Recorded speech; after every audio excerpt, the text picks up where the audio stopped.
Hi friends, అందరికి కూడా శుభోదయం. ఈరోజు ఒక చిన్న శ్లోకాన్ని మీకు చెప్పుకోవాలి మీతో.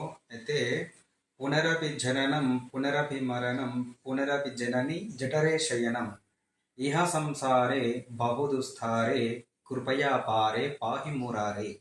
అంటే చూడండి, మానవుడు మళ్ళీ మళ్ళీ పుట్టడము, మళ్ళీ మళ్ళీ చావడము, మళ్ళీ అదే తల్లి గర్భంలోనే అక్కడే ఉండడము, ఈ యొక్క కష్టతరమైనటువంటి మానవ జీవితం నుంచి తప్పించుకోవడమే చాలా కష్టమైనటువంటి తరం అన్నమాట.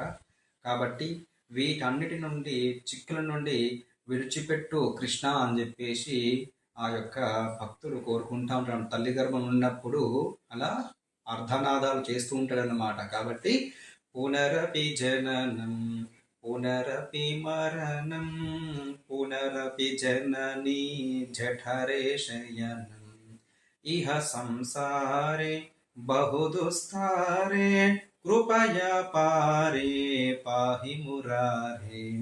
అన్నిటికంటే సంసార జీవితం అనేది చాలా కష్టతరమైనటువంటి పని అన్నమాట. అందుకనే మన పెద్దలు చెబుతూ ఉంటారు, ఎంత సముద్రం ఈదినా సరే సంసార సాగరాన్ని ఈదలేము అనేసి చెబుతూ ఉంటారన్నమాట. కాబట్టి ఈ యొక్క గృహ ఆశ్రమం అనేది సంసార జీవితం చాలా కష్టతరమైనటువంటి ఒక యజ్ఞం అన్నమాట. కాబట్టి ఈ యొక్క యజ్ఞం లోపల తప్పులు చేయకుండా ధర్మపరంగా నడుస్తూ ముందుకు వెళితే ఆ కుటుంబం అంతా బాగుంటుంది. కాబట్టి ఇది ఓం నమః శివాయ.